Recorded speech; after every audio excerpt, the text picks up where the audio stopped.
ব্যাপার কি বলো তো? সবার মন মেজাজ ভালো করে নিজেই কেমন মুখ গোমরা করে বসে আছো?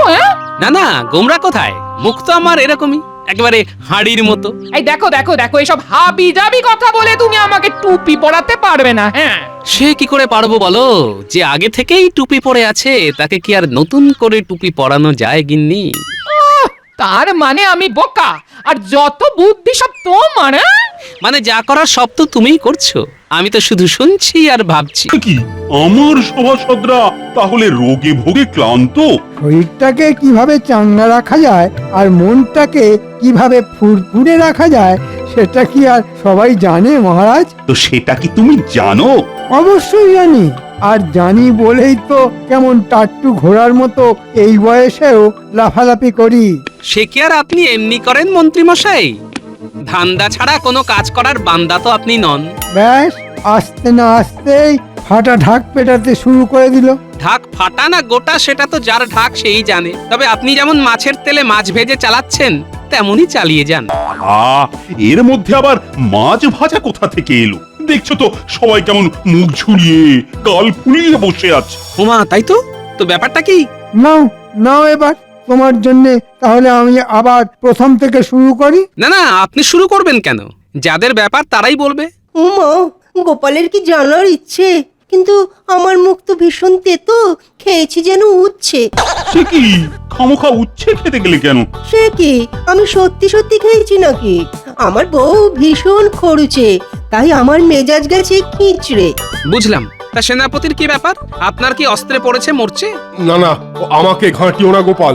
শরীরটা ম্যাচ ম্যাচ করলে মনটা আর চাঙ্গা থাকে কি করে? হ্যাঁ, কি যে হচ্ছে কিছুতেই মানে এই চনমন চনমন করতে পারছি না। আমার সংসারে সুখ নেই মহারাজ, নিত্য দিন শুধু এই নেই আর ওই নেই। যথার্থ বলেছেন অমাত্য মশাই, আমি যেন সংসারের সং কি করব আমিই জানি না, তাই আমি কিংকর্তব্য বিমূঢ়।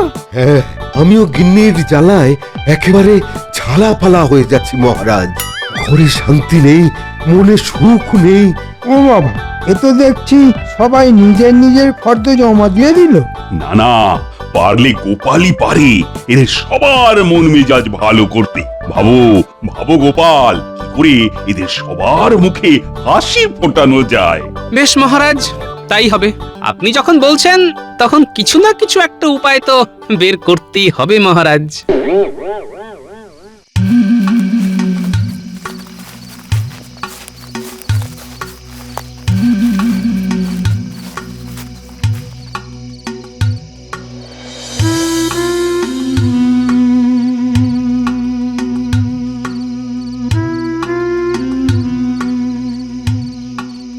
এই, আজ তোমার কি হয়েছে বলো তো? সেই তখন থেকে একবার এ পাশ করছো আরেকবার ও পাশ করছো, এবার এটা ধপাস করে পড়ে যাবে গো। আমি তো সেটাই চাইছি গিন্নি, কিন্তু পড়ছি আর কই। এই মরেছে, এ তো বলেও বিপদে পড়লাম দেখছি। বিপদে আর তুমি কি পড়েছো? বিপদে তো পড়েছি আমি। এখন কি করে যে সবার মন মেজাজ ভালো করি। সবাইকে গিয়ে একটা করে গল্প শুনিয়ে দিয়ে এসো। সাবাস গিন্নি, এইটা তো আমি আগে ভাবিনি। এই যে আমি গল্প শুনিয়েই লোকের মন জয় করতে পারি। গল্প শোনাবে শোনাও, তবে তোমার তো আবার একটা বাতি কাছে গো, সেটা খেয়াল আছে তো? সে আবার থাকবে না? আমার নাতি নাতনিদের না শুনিয়ে আমি কোনো গল্প তো কাউকে শোনাই না। তাহলে এবার কি করবে শুনি? কি আবার করব? ওদেরকে আগে গল্পগুলো শুনিয়ে দেব, তারপরে এক একজনের বাড়িতে যাব আর গল্প শোনাবো। যা দেখলাম রাজবৈদ্য খুব মুষড়ে পড়েছে, না ওকে দিয়েই শুরু করব ভাবছি। হ্যাঁ হ্যাঁ, সেটাই ভালো হবে। আর সবার মুখে হাসি ফোটাতে পারলে মহারাজের দয়ায় আমাদেরও কপাল খুলবে গিন্নি, সেটাও জেনে রাখো।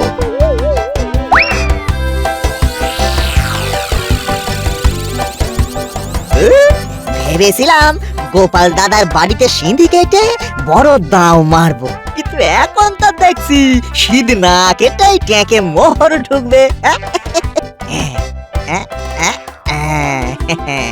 গোপাল দাদার এই ফন্দির কথা মন্ত্রী মশাইকে জানিয়ে দিতে পারলেই মনে হচ্ছে মাঝখান থেকে বেশ কিছু মাল মশলা গেরানো যাবে। তারপরে মন্ত্রী মশাই কি করবেন সেটা উনি জানেন।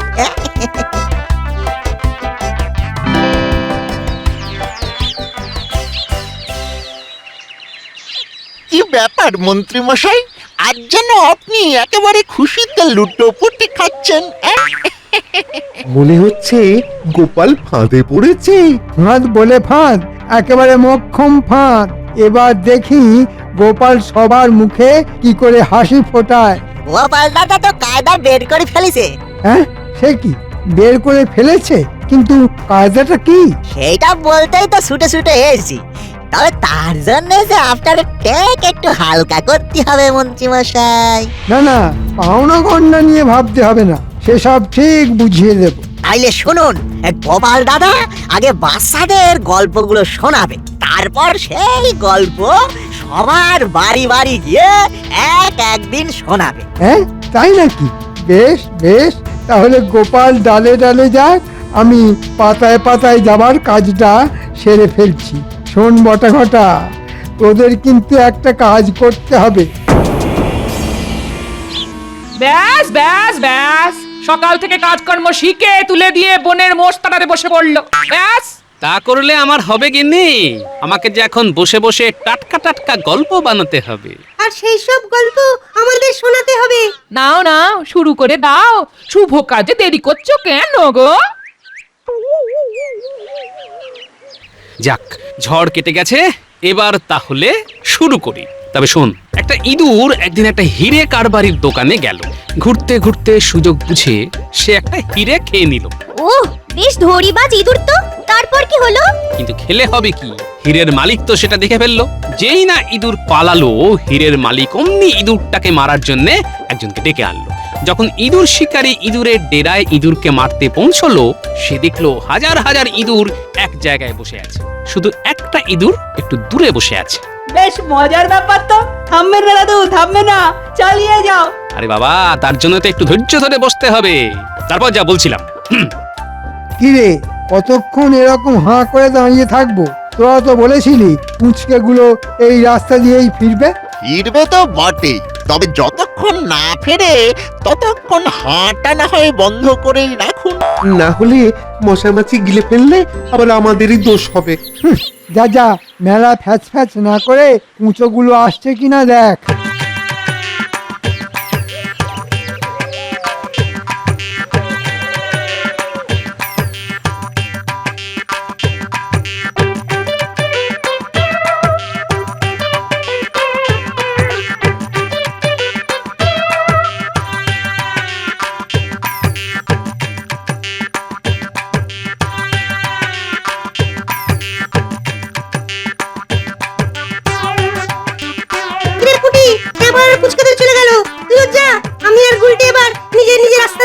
সে তো ধরতেই হবে। তবে যাই বল আর তাই বল, গল্পগুলো কিন্তু দারুণ ছিল। ওই তো আসছে। হ্যাঁ, বড় তিনটেই আছে দেখছি। এই যে খুকি খোকারা, হনহনিয়ে যাচ্ছ কোথায়? কোথায় আবার যাব? বাড়ি যাচ্ছি। কিন্তু আপনি এখানে কি করছেন? কি আর করব, আমার তো এই কাজ। কে কোথায় কত কষ্টে আছে সেটা দেখা আর দেখে তার বিহিত করা। যেমন তোমরা এখন কষ্টে আছো। আমাদের আবার কি কষ্ট? আমরা তো দিব্যি আছি। এই তো কেবল খাচ্ছি দাচ্ছি আর বগল বাজাচ্ছি। তাই বললে হয়? কষ্ট আছে বই কি। এই যে ন্যাপলা ন্যাপলা খালি পায়ে হাঁটাহাঁটি করছে। আরে বাবা, পাটাই যদি কেটে কুটে যায় তাহলে শরীরটাকে বইবে কে? তাই তো, এটা তো আগে ভাবিনি। আর গুলটে যে খালি গায়ে ঘুরে ঘুরে শরীরটাকে রোদে পোড়ালো, জলে ভেজালো, তাতে বুঝি শরীরের কষ্ট হচ্ছে না? হ্যাঁ হ্যাঁ, তাই তো হচ্ছে বই কি। না না, ব্যাপারটা তো আগে ভাবিনি। আর এই যে ফুটফুটে মেয়েটার চুল বাঁধার ফিতে নেই, সাজা গোজা নেই, সেটাই কি ভালো দেখায় নাকি? আমার তো সাজতে কত ইচ্ছে করে, কিন্তু কি করি, কোনো উপায় নেই যে। আহা, আছে আছে, মন্ত্রী মশাইয়ের মন তোমাদের জন্য কেঁদেছে। তাই মন্ত্রী মশাই ন্যাপলার জন্য জুতো, গুটলের জন্য জামা আর পুঁটির জন্য রঙিন ফিতে, সাজের জিনিস এসব এনেছেন। ওমা, তাই নাকি?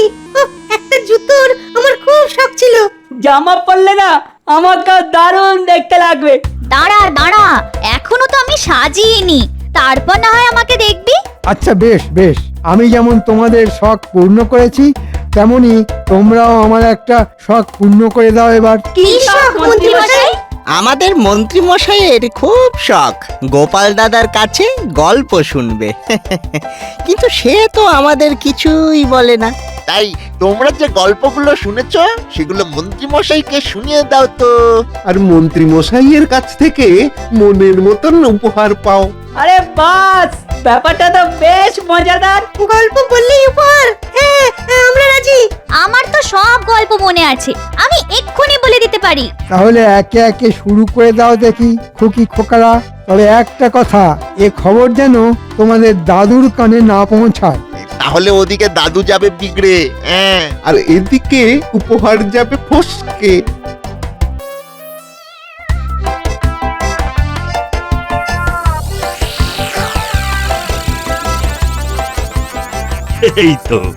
এই তো সবাই হাসছে। ও দেখেও মনটা ভরে যায়। না না না, মনে হচ্ছে গোপালের কোনো টোটকা কাজে লেগেছে। না না, ঠিক টোটকা নয় মহারাজ, তবে আমি যা পারি তাই দিয়েই চেষ্টা করেছি সবাইকে হাসি খুশি রাখার। এটা ঠিক কথা, মানে গোপাল বেশ জমাটে গল্প বলে বটে, মানে গল্প শুনে এই মনটা কেমন চাঙ্গা হয়ে উঠলো। বেশ বেশ, তাহলে সবাই একে একে বলো দেখি কে কিরকম গল্প শুনেছো। তাহলে আমাকে যে গল্পটা বলেছে সেটা শুনুন। একটা ইঁদুর একদিন একটা হিরে কারবারির দোকানে গেল। ঘুরতে ঘুরতে সুযোগ বুঝে সে একটা হিরে খেয়ে নিল। কিন্তু খেলে হবে কি, হীরের মালিক তো সেটা দেখে ফেললো। যেই না ইঁদুর পালালো, হীরের মালিক অমনি ইঁদুরটাকে মারার জন্য একজনকে ডেকে আনলো। বেশ, তারপর? হ্যাঁ, মানে তারপর যখন ইঁদুর শিকারী ওই ইঁদুরের ডেরায় ইঁদুরটাকে মারতে পৌঁছালো, সে দেখলো হাজার হাজার ইঁদুর এক জায়গায় বসে আছে, শুধু একটা ইঁদুর একটু দূরে বসে আছে। বাকিটা আমি বলি। হাজার হাজার ইঁদুরের মধ্যে তাকেই শিকারি মারলো। কারণ জানতে চাইলে বলল, যখন কোনো নির্বোধ হঠাৎ বড়লোক হয়ে যায় তখন সে সবাইকে উপেক্ষা করে। হ্যাঁ হ্যাঁ হ্যাঁ, যেমন ওই ইঁদুরটা করছিল, একা আলাদা বসেছিল। তাজ্জব ব্যাপার মন্ত্রী, তুমি কি করে জানলে এই গল্প? সে রহস্য না হয় পরেই সমাধান করবেন মহারাজ। এখন বাকিরা কি শোনায় সেটা শুনে নিন। আমি বলি তাহলে, গোপাল কোন গল্পটা আমাকে বলেছে। এক গ্রামে এক চাষা ছিল, তার একদিন খুব শরীর খারাপ হলো। কিন্তু শরীর খারাপ হলে চলবে কেন, ওদিকে তার বলদটাকেও তো খাওয়াতে পড়াতে হবে। তাই চাষি কি আর করে, বলদরাকে খাওয়ানোর জন্য তার বউকেই কোনো মতে রাজি করানোর চেষ্টা করলো। কিন্তু বউ ছিল বেশ তেঁতো, সেই বা চাষির কথা শুনবে কেন? ওমা, এই গল্প আপনি জানেন মন্ত্রী মশাই? তবে যে গোপাল বলল যে একেবারে টাটকা গল্প শোনাচ্ছে। বাকিটা তুমি বলবে নাকি আমি শেষ করে দেব? না মানে, তারপর তো দুজনের মধ্যে তুমুল ঝগড়া। শেষকালে একটা সমঝোতা হলো যে যে আগে কথা বলবে গরুকে সেই খাওয়াবে। এরপরেই বউ গোসা করে বাপের বাড়ি চলে গেল। আর সেদিন রাতেই চাষির বাড়ি এলো এক চোর। হ্যাঁ ঠিক তাই, চোর সব চুরি করে চলে গেল, তবু শর্ত হারানোর ভয়ে চাষি সব দেখেও কিছু বললো না। পরের দিন বউ বাড়ি ফিরে যখন দেখলো সবকিছু খালি, তখন চিৎকার জুড়ে দিল। আর তখনই চাষি আনন্দে লাফিয়ে উঠে বলল, বাজি জিতে গেছি, এবার গরুকে খাওয়াবে তুমি। হ্যাঁ একদম ঠিক, একদম ঠিক, এই গল্পটা তো এরকমই ছিল। উমা, কি আশ্চর্য! মন্ত্রী মশাই তো সব জানেন, এত গল্প কোথায় রাখেন? ব্যাপারটা কেমন হচ্ছে? মন্ত্রী মশাই দেখছি সব গল্পই শুনিয়ে দিচ্ছেন। এবার তাহলে আমাকে যে গল্পটা বলেছে সেটা বলি। মহারাজ, আপনি বলুন, আমি কি শুরু করতে পারি? হ্যাঁ, তুমি বা বাকি থাকো কেন, বলো বলো বলো। একদিন এক লোক তার বন্ধুর সঙ্গে এক ভোজনালয়ে দিচ্ছিল আড্ডা। তবে আড্ডা কি আর জমে খানা পিনা ছাড়া? তাই হুকুম মতে এলো মুর্গ মুসাল্লাম, কিরাজ কবি, তাই তো? উমা, এটাও জানেন আপনি? বন্ধুটা কিন্তু ছিল বদের ধাড়ি। বুদ্ধি করে মনে মনে সে মাংস খেয়ে হাড়গুলো রেখে দিল ওই লোকটার সামনে। তারপরে যখন বাবুর্চি এলো, বন্ধু বলল, দেখো কেমন পেটুক, মাংসগুলো খেয়ে হাড়গুলো রেখেছে ফেলে। লোকটা বলল, আসল পেটুক যদি দেখতে চাও তাহলে দেখো ওকে, হাড়গুলো খেয়েছে চেটে পুটে, তাই ওর পাত পুরো সাপ। সাবাস মন্ত্রী মশাই, সাবাস। না, মন্ত্রী মশাই দেখছি কিছু না কিছু তো একটা পায়তারা কষেছেন, কিন্তু এটা উনি করলেন কি করে? না না না, দেখি এরপরে আর কি কি মতলব করেছেন। ওদিকে তো দেখছি গোপাল আবার বিড়বিড় করছে। ও মন্ত্রী, এবার তুমি বলো দেখি, এই সব গল্প তুমি কি করে জানলে? না জানার কি আছে মহারাজ, এসব গল্প তো আমারই বানানো। গোপাল তো আমার কাছ থেকে শুনে বাজিমাত করার চেষ্টা করছে। তাই নাকি? না না না না না, গোপাল যে এরকম কাজ করবে সেটা তো আমি ভাবতেই পারিনি। ছি ছি ছি ছি ছি ছি, গোপাল তাহলে স্রেফ টুকলি করেই চালিয়ে দিল। আমি যেটা ভাবছি সেটাই যদি হয়, তাহলে মন্ত্রী মশাইকে পেঁচে ফেলার মোক্ষম উপায় আমার মাথায় চলে এসেছে। যে অপকর্ম তুমি করেছো তারপরে আর বিড়বিড় করে কি হবে বলো তো গোপাল? না না মহারাজ, আমাকে আরেকটিবার সুযোগ দিন। এবার আর কাউকে নয়, আমি আপনাকেই গল্প শোনাবো মহারাজ। বাচ্চাদের কবজা করে এই গল্প আমি শুনে ফেলবো, তারপরে আবার গোপালের মুখ পোড়াবো। সে একটা সুযোগ অবশ্য দেওয়া যেতেই পারে। কি হলো মন্ত্রী, তোমার কোনো আপত্তি নেই তো? না না, আপত্তি আর কিসের মহারাজ, শোনাক না। কি গল্প আপনাকে শোনাবে বলছে, শোনাক। ব্যাপার কি বলো তো? সবার মন মেজাজ ভালো করে নিজেই কেমন মুখ গোমরা করে বসে আছো? না না, গোমরা কোথায়, মুখ তো আমার এরকমই, একেবারে হাড়ির মতো। এই দেখো দেখো দেখো, এসব হাবি জাবি কথা বলে তুমি আমাকে টুপি পরাতে পারবে না। হ্যাঁ, সে কি করে পারবো বলো? যে আগে থেকেই টুপি পরে আছে তাকে কি আর নতুন করে টুপি পরানো যায় গিন্নি? তার মানে আমি বোকা আর যত বুদ্ধি সব তোমার? মানে যা করার সব তো তুমিই করছো, আমি তো শুধু শুনছি আর ভাবছি। কি ভাবছো গো গোপাল দাদু? ও, তোরা চলে এসেছিস? আয় আয় আয়, আমি তো ভাবছি আজ তোদের কি গল্প বলবো। যা ভাবার না, জলদি জলদি ভেবে ফেলো, আমরা কিন্তু আজ গল্প না শুনে নড়ছি না। নড়ছি না, নড়বো না, নড়ছি না, নড়বো না। যা ভাবছিলাম মনে হচ্ছে সেটাই ঠিক। হ্যাঁ, ন্যাপলার পায়ে জুতো, গুলটের গায়ে জামা, পুটির চুল ফিতে দিয়ে বাঁধা। দুয়ে দুয়ে চার করলে গল্প ফাঁস হবার সূত্র তাহলে এরাই। কি ভাবছো গো গোপাল দাদু? ওই যে বলা না, গল্প ভাবছি। তাহলে শোন, বেশ মন দিয়ে শোন। এই গল্পটা কিন্তু আজ রাতে আমি মহারাজকে গিয়ে শোনাবো। বলো বলো। এক গ্রামে ছিল এক বুড়ো দাদু, তার ছিল 5 নাতি নাতনি। তা বুড়ো তো তাদের নিয়ে মহা আনন্দে দিন কাটাতো, তাদের নিয়ে চড়ুই ভাতি করতো, এদিক সেদিক ঘুরতে যেত। হাসি খেলার মধ্যেও সে কিন্তু তার নাতি নাতনিদের 3টে শিক্ষা দিয়েছিল। সব সময় সৎ পথে থাকবে, সৎ কাজ করবে, সৎ চিন্তা করবে। তা একদিন হলো কি,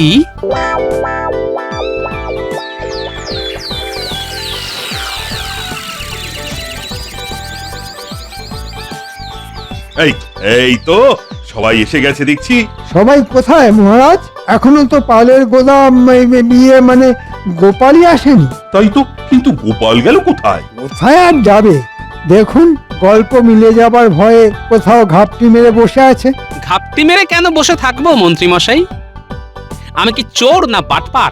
এই জন্যই বলে চোরের মায়ের বড় গলা। আমার গল্প চুরি করে ফাঁক করে দিয়ে আবার বড় বড় কথা বলা হচ্ছে। আহা, চুরি করেছে কিনা সেটা তো এখনই ধরা পড়ে যাবে। তাহলে আমি শুরু করি গল্পটা। আমি হলপ করে বলতে পারি, এই গল্প আমার থেকে ঝেড়েই গোপাল চালিয়েছে। বেশ, দেখো তাহলে। এক গ্রামে ছিল এক বুড়ো দাদু, আর তার ছিল 5টা নাতি নাতনি। একদম হুবহু টুকেছে মহারাজ। বুড়ো তো তাদের নিয়ে মহা আনন্দে দিন কাটাতো, তাদের নিয়ে চড়ুই ভাতি করত, এদিক সেদিক ঘুরতে যেত। কি মহারাজ, মিলছে তো?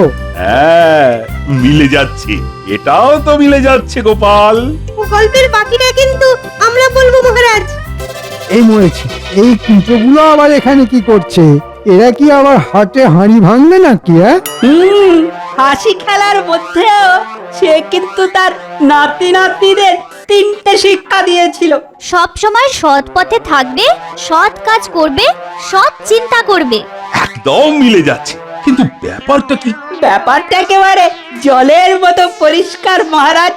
আমরা মন্ত্রী মশাইয়ের পাতা ফাঁদে পা দিয়ে অসৎ কাজ করেছি।